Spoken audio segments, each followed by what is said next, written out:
La pression augmente à l'est de l'Europe. Ce sont ces informations données par l'Ukraine sur ses troupes massées aux portes de l'Ukraine. Selon Volodymyr Zelensky et les sources militaires occidentales, la Russie masse d'importants effectifs. 78 000 soldats à la frontière. Des mouvements offensifs sont déjà observés, en particulier autour de Vovchansk, près de Kharkiv, la deuxième ville du pays. L'objectif affiché par le Kremlin serait de pouvoir annoncer le 9 mai la libération complète du Donbass, je cite, et de consolider ses gains territoriaux, notamment autour de la Crimée et de Kherson. Si c'est vrai, colonel Goya, 78 000 personnes, c'est beaucoup. On se rappelle, avant l'invasion de 2022, ils étaient 150 000. Oui, bien sûr, mais ça correspond à peu près à la masse de manœuvres qui était réunie autour de la poche de Koursk et qui, en gros, n'a pas bougé, quoi. C'est-à-dire que maintenant que cette bataille est terminée, les Russes ont une réserve, ce qu'on appelle une réserve stratégique. Ils ont des forces disponibles importantes. Et donc, à partir de là, qu'est-ce qu'on fait? Soit on les redéploie dans le Donbass, soit on les utilise sur place pour attaquer en direction de Soumy, en direction de Kharkiv, et puis essayer de pénétrer, prendre un peu la revanche de la percée de Koursk, pénétrer sur le territoire ukrainien dans une zone qui est peut-être peut-être plus facile que dans le Donbass, et essayer encore une fois d'obtenir quelque chose. Donc oui, il y a des indices assez concordants d'une possible opération ou renouvellement des opérations dans cette région. Voilà. Mais il y a des forces ukrainiennes aussi qui sont là. Il ne faut pas oublier que celles qui se sont repliées aussi de la région de Soumy, elles n'ont pas été redéployées non plus. Il y a de l'argent, hein. Poutine paie cela. Je ne sais pas si vous avez vu passer ces chiffres ces dernières heures, 22 millions d'euros chaque jour pour payer les troupes. Et sur ce même plateau, les spécialistes disaient, même le gaz russe continue à être acheté en partie par les Européens, et il y a une partie de ces milliards qui servent à payer cela. Oui, il y a encore quelques pays enclavés comme la Hongrie qui reçoivent du gaz russe, mais d'ici 2027, en principe, ces livraisons se terminent. Le problème de Poutine, c'est qu'il livre du gaz et du pétrole et du blé à la Chine, mais qu'il les paie à prix cassé. Et il voudrait tellement avoir un deuxième gazoduc vers la Chine, mais Xi Jinping, qu'il a quand même sous sa coupe, et aussi sur ce plan économique, n'en veut pas. Ce qui est intéressant, c'est que l'Ukraine a développé une industrie de défense particulièrement efficace et inventive, et notamment les drones.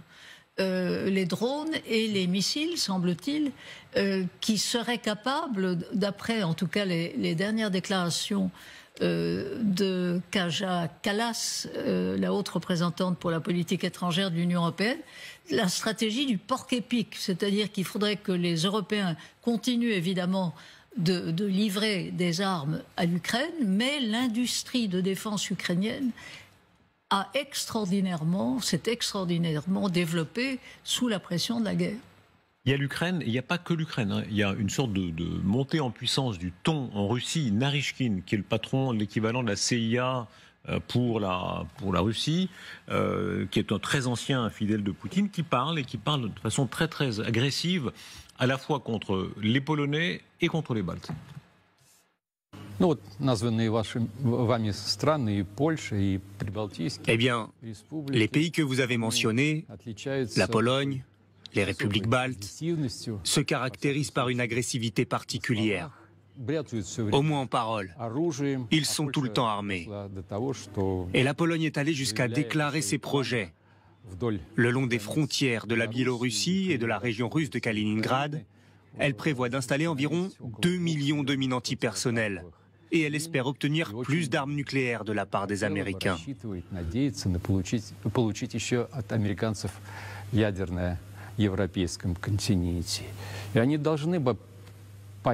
Ils devraient se rendre compte, même s'ils ne le comprennent pas encore, qu'en cas d'agression de la part de l'OTAN, des dommages seront infligés,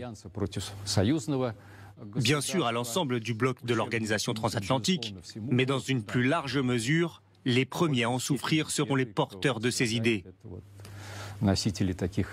Les porteurs dans les milieux politiques de la Pologne et des pays baltes.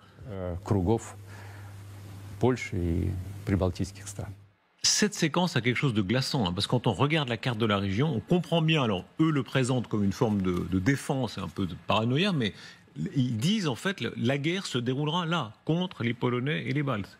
C'est pas très étonnant quand on connaît l'histoire de la région. Si vous parlez avec les gens des pays baltes, ils se souviennent très bien de l'occupation soviétique et ils se méfient. Enfin, moi, j'ai des collègues, notamment à Tallinn et à Riga, qui me parlent de combien d'heures ça pourrait prendre s'il n'y avait pas les troupes de l'OTAN, qui sont là, les troupes européennes et canadiennes notamment.